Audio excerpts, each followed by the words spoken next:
I remember that night clearly. I was having trouble sleeping, and so I got up out of bed and went to my computer, where I foolishly looked up the other woman's blog.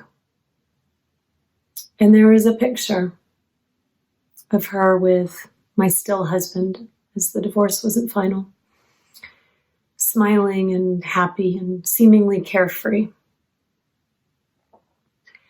And it didn't seem fair. I mean, here he was seemingly moved on while I was still struggling to sleep through the night. I broke down that night, contrasting that image and what it seemed to say with where I felt I was in my current life.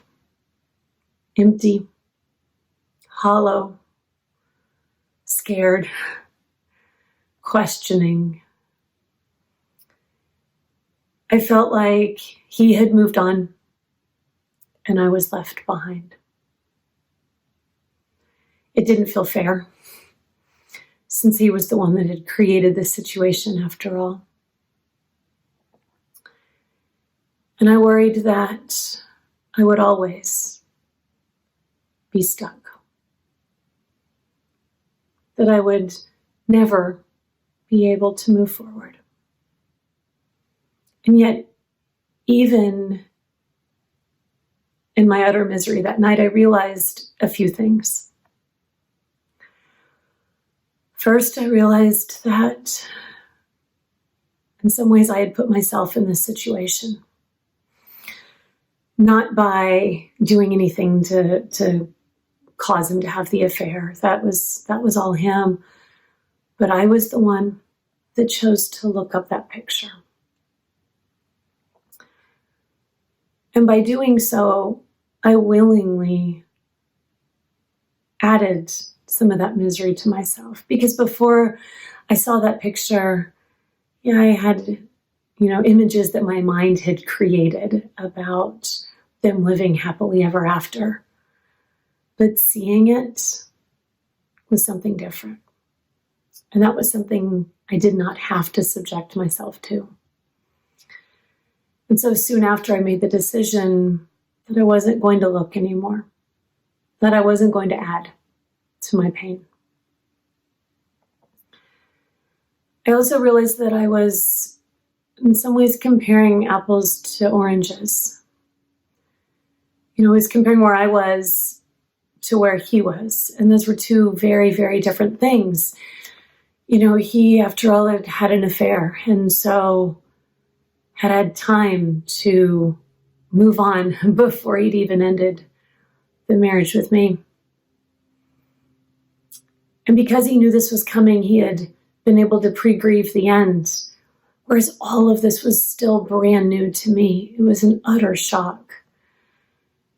And so, of course, we weren't at the same place because we had different starting lines. So I was comparing the wrong thing. That night, as I looked at that picture and compared where I was to where he was, I also realized I was looking at the wrong thing. It wasn't a matter of where I was in relation to where he was. Really, I needed to look at where I was on that day in relation to where I was on the day that everything happened. And I actually took the time to jot down a little list, just a tiny little list of celebrations, of benchmarks that I had reached. And they were small. The night that I managed to eat one whole waffle for dinner. But it didn't matter, because those baby steps were still progress.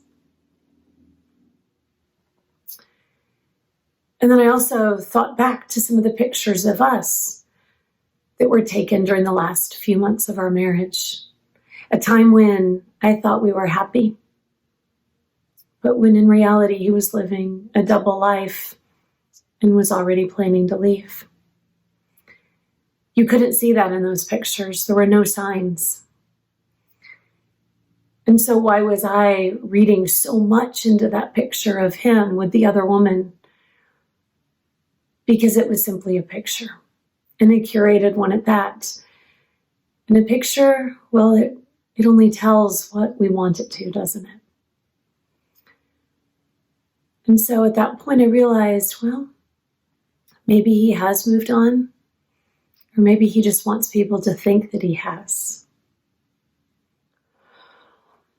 I also realized that in many ways he was a coward, and catapulting into another relationship before he had left the first was a sign of that. He was afraid of being alone. That was abundantly clear.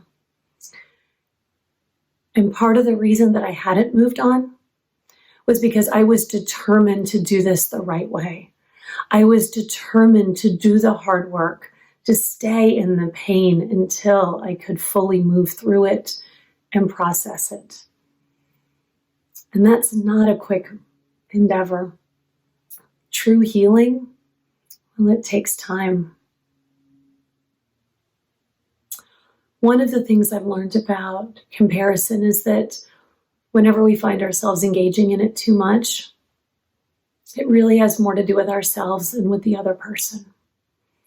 It's a sign that we're not happy with something in our own lives.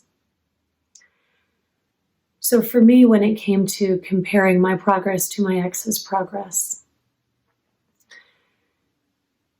I realized that it highlighted what I wasn't happy with in my own life, and that the way to change that wasn't to wish him ill. It wasn't to get frustrated about the differences in our journeys.